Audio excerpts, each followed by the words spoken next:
Hello गायजनू, तर आज जास्त काही बनवायचं नव्हतं. आज फक्त बांगडे फ्राय आणि सोलकढी बनवायची होती. आणि मी जेवण बनवताना गाणं बोलायचं नाही असं होऊच नाही शकणार. तर तुमच्यासाठी गाणं मी तयार करून ठेवलेले बघा.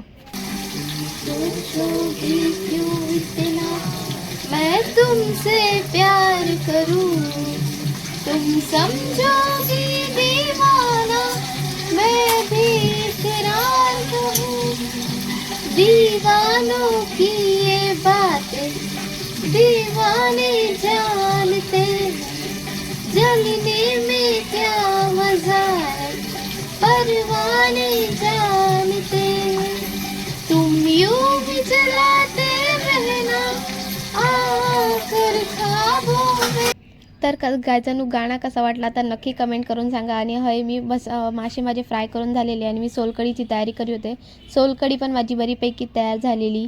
अशा प्रकारे आपले बांगडे फ्राय आणि सोलकढी तयार झालेली आहे.